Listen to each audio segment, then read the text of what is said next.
Chapter 2. The Prana Aura by William Walker Atkinson.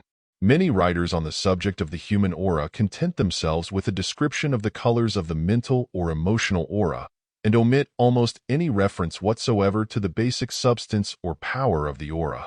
This is like the play of Hamlet, with the character of Hamlet omitted, for, unless we understand something concerning the fundamental substance of which the aura is composed, we cannot expect to arrive at a clear understanding of the phenomena which arises from and by reason of the existence of this fundamental substance. We might as well expect a student to understand the principles of color without having been made acquainted with the principles of light.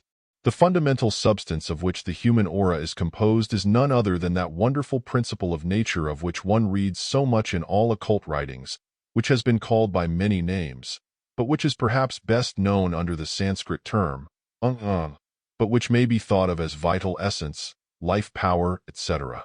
It is not necessary in this book to go into the general consideration of the nature and character of prana. It is sufficient for us to consider it in its manifestation of vital force, life essence, etc. In its broadest sense, prana really is the principle of energy in nature, but in its relation to living forms, it is the vital force which lies at the very basis of manifested life. It exists in all forms of living things, from the most minute microscopic form up to living creatures on higher planes. As much higher than man is higher than the simple microscopic life forms. It permeates them all and renders possible all life activity and functioning. Prana is not the mind or the soul, but is rather the force or energy through which the soul manifests activity and the mind manifests thought. It is the steam that runs the physical and mental machinery of life. It is the substance of the human aura, and the colors of mental states are manifested in that substance, just as the colors of chemical bodies are manifested in the substance of water. But prana is not material substance, is higher than mere matter, being the underlying substance of energy or force in nature. While it is true, as we have seen, that all auras are composed of the substance of prana, it is likewise true that there is a simple and elementary form of auric substance to which occultists have given the simple name of the prana aura in order to distinguish it from the more complex forms and phases of the human aura. The simplicity of the character of the prana aura causes it to be more readily sensed or perceived than is possible in the case of the more complex phases or forms of the aura. For whereas it is only the more sensitive organisms that can distinguish the finer vibrations of the mental and emotional aura, and only the clairvoyant sight which can discern its presence by its colors, almost any person, by a little careful experimenting, may become aware of the presence of the prana aura, not only in the way of feeling it, but in many cases of actually seeing it with the ordinary vision rightly directed. That which is known as the prana aura is of course the most simple form or phase of the human aura. It is the form or phase which is more closely bound up with the physical body, and is less concerned with the mental states.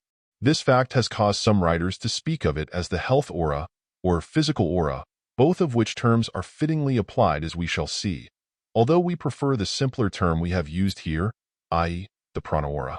For the prana aura does show the state of the health of the individual radiating it, and it also really contains physical power and magnetism which may be, and is imparted to others. The basic prana aura is practically colorless, that is to say, it is about the color of the clearest water or a very clear diamond.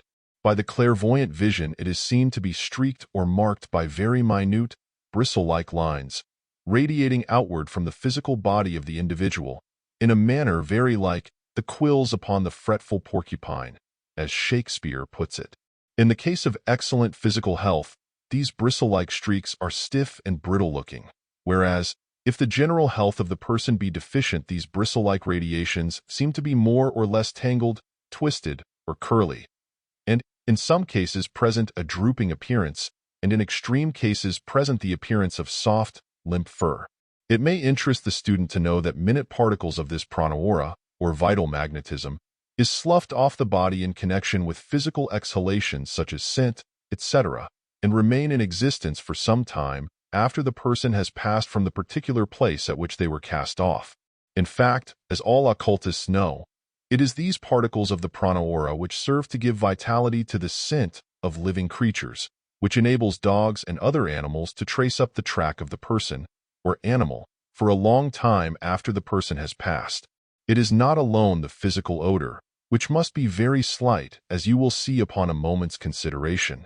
It is really the presence of the particles of the prana aura which enables the dog to distinguish the traces of one person among that of thousands of others, and the feat is as much psychical as physical.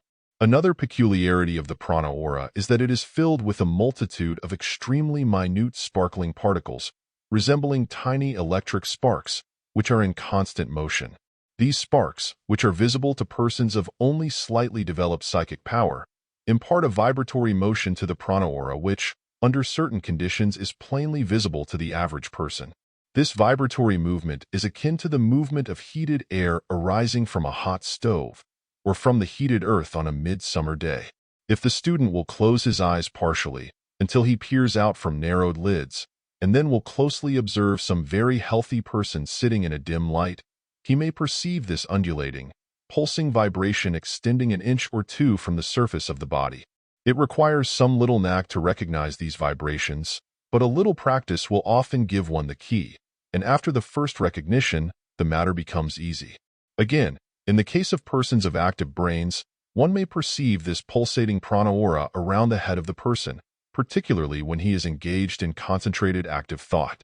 A little practice will enable almost anyone to perceive faintly the dim outlines of the prana aura around his own fingers and hand, by placing his hand against a black background in a dim light, and then gazing at it with narrowed eyelids, squinting if necessary. Under these circumstances, after a little practice, one will be apt to perceive a tiny outlined aura, or radiation, or halo, of pale yellowish light surrounding the hand.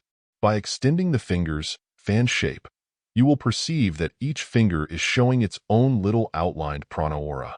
The stronger the vital force, the plainer will be the perception of the phenomenon. Often the prana aura, in these experiments, will appear like the semi-luminous radiance surrounding a candle flame or gaslight. Under the best conditions, the radiation will assume an almost phosphorescent appearance. Remember, this is simply a matter of trained ordinary sight, not clairvoyant vision. This prana aura is identical with human magnetism, which is employed in ordinary magnetic healing. That is to say, it is the outer manifestation of the wonderful pranic force. It is felt when you shake hands, or otherwise come in close physical contact with a strongly magnetic person.